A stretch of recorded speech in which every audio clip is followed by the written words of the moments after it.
Hello everyone. I made a video introducing Bavaria a few weeks ago. That video is a summary of the research I made before our Bavaria trip. What I share with you today is our actual experience and insights from our spring trip to Bavaria in May, and which pitfalls to avoid. Except for Nuremberg, which we skipped due to time constraints, we visited all the beautiful places and towns in that video. Additionally, we visited the equally beautiful and unforgettable Austrian cities of Salzburg and Hallstatt, which will also appear in subsequent videos. Let's start with our itinerary. Those who watched the Bavaria guide video might have seen this map. This time, we also included Austria's Salzburg and Hallstatt here. Our route started and ended in Munich, spending 2 nights there at both the beginning and end, 3 nights in Füssen, visiting Neuschwanstein Castle, Linderhof Palace, and the Zugspitze, followed by 5 nights in Berchtesgaden, near Königssee, and Salzburg. There are no direct flights from Dallas to Munich, so we had a layover in Madrid, Spain. Since Spain and Germany are both Schengen countries, we cleared Schengen customs in Madrid. It was quite late when we arrived in Munich, so we took an Uber to our hotel and went straight to bed. The next morning, we first visited Nymphenburg Palace, located in the west of Munich and served as the summer residence of the Bavarian royal family. This palace was not mentioned in the previous guide video because there are just too many great places in Bavaria. We spent about 4 hours there and found it well worth the visit. Nymphenburg Palace highlights include the palace itself, the adjacent museum with royal carriages and porcelain exhibits, and several small palaces scattered in the gardens. Tickets for these attractions can be bought separately, but we opted for a combined ticket for convenience. The palace itself isn't very large, and we toured it quickly. It is famously known as the birthplace of Ludwig II, who built the Neuschwanstein Castle. Compared to the Munich residence, Nymphenburg Palace's interiors are simpler, but the palace and its gardens are still quite majestic from the outside.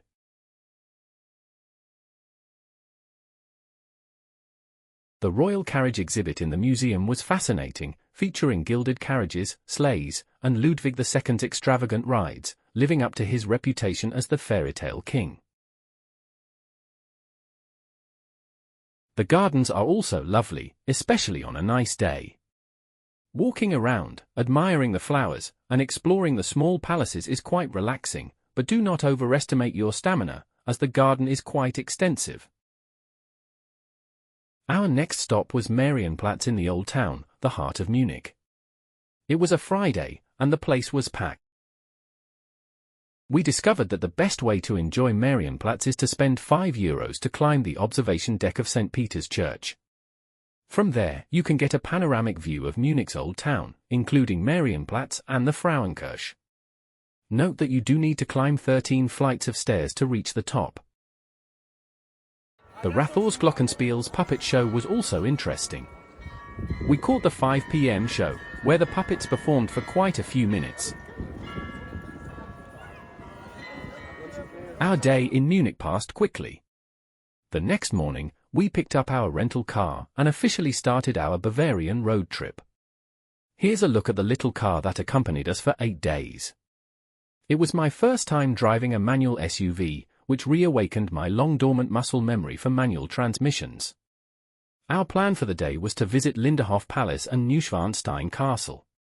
From Munich, we drove south for an hour and first arrived at Linderhof Palace. To be honest, Linderhof Palace exceeded our expectations. Ludwig II built 3 palaces in Bavaria: Neuschwanstein, Linderhof, and Herrenchiemsee. Linderhof is the smallest, but the only one completed. Ludwig II spent a lot of time here. Linderhof Palace is built according to the terrain, facing south with a symmetrical central axis, exuding grandeur. The weather was excellent that day, with blue skies and white clouds complementing the palace and gardens, making it impossible to resist taking photos. The typical Linderhof Palace tour starts with a 20-minute guided tour of the palace, introducing the various rooms and Ludwig II's life. The tour reveals Ludwig as an artist rather than a ruler, excelling in music, painting, and architecture but lacking in political acumen. After the tour, we explored the gardens on our own, admiring the stunning scenery. After Linderhof, we headed straight to one of the highlights of our trip, the fairytale castle Neuschwanstein.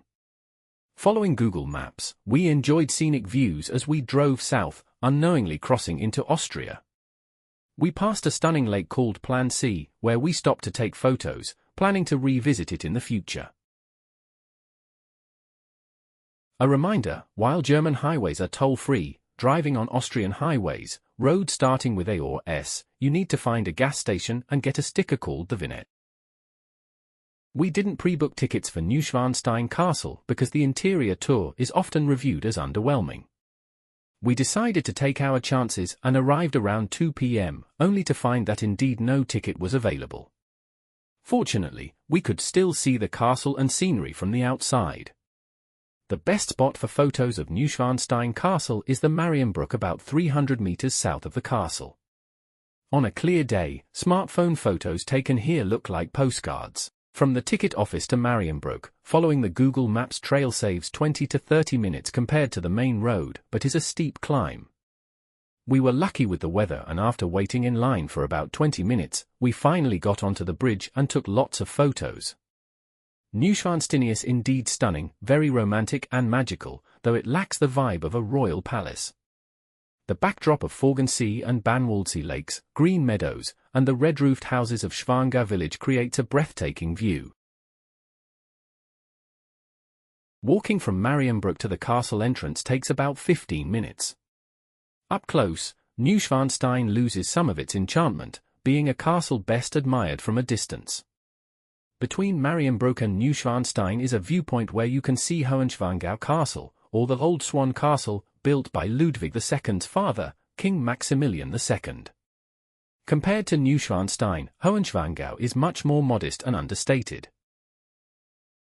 For a distant view of Neuschwanstein, a must-visit spot is St. Koloman Church near Schwangau village. The church itself is picturesque, and from this church you can see the distant view of Neuschwanstein Castle. If you look further carefully, you can also see the Hohenschwangau Castle.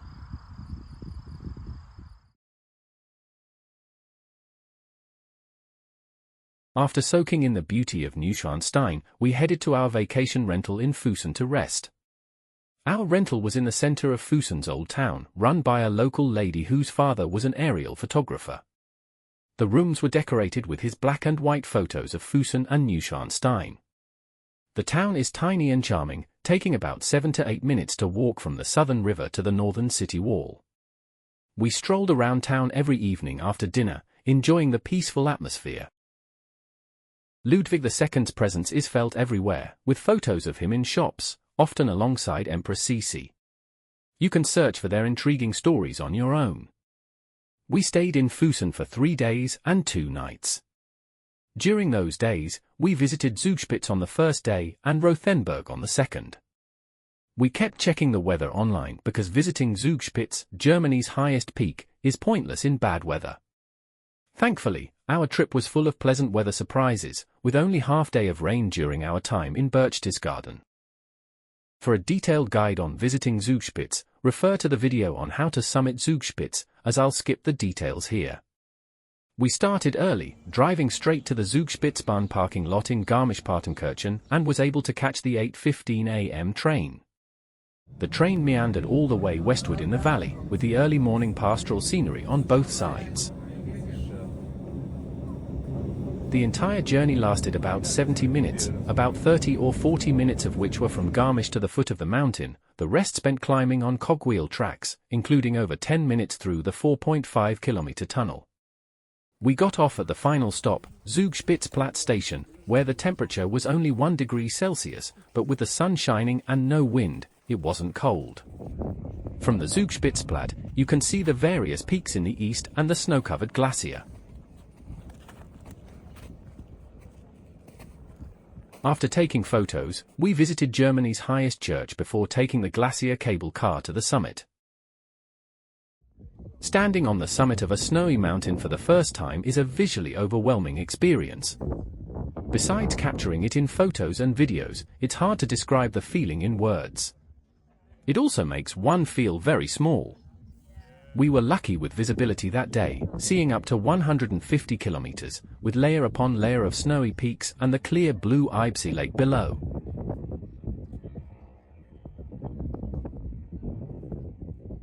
After taking in the views from Germany, we moved to the Austrian side for a different perspective. The views from the Austrian side are just as spectacular, offering vistas of the west and south. Returning to Germany, we had lunch at the summit restaurant with unparalleled views before reluctantly taking the Zugspitze cable car down.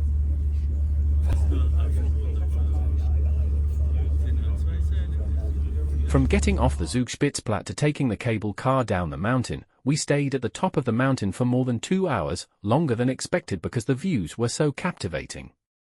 If you're short on time, consider taking the Zugspitze cable car both ways to save at least half an hour. Since it was still early when we got to the bottom of the mountain, we decided to walk around Lake Eibsee. We would not recommend completing the full circle as we did, as it takes about 2 hours. Only the northern shore is truly scenic, offering views of Zugspitze, with beautiful lakes and mountains. If you're limited on time or energy, I recommend only walking the northern shore and then returning the same way. On our last day in Füssen, we drove to Rothenburg ob der Tauber.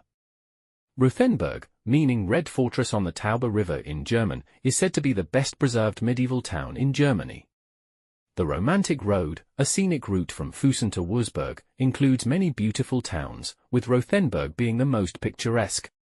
Indeed, Rothenburg lived up to its reputation, with old red-roofed houses that looked like they were straight out of a painting. Originally, we planned to spend about 3 hours there, but we ended up staying for 5 hours. Rothenburg's main attractions are few but significant: the market square, including the beautiful town hall and St. George's Fountain. There is also a three-way intersection called Plonline, which has typical German medieval half-timbered houses, as well as an ancient city gate with a clock tower. We covered these highlights in about an hour and a half. We then spent most of our time walking the medieval city walls, which are over 700 years old. The well-preserved walls offer various scenic views, making the walk worthwhile. We walked the entire circuit, taking photos along the way, which took over 2 hours.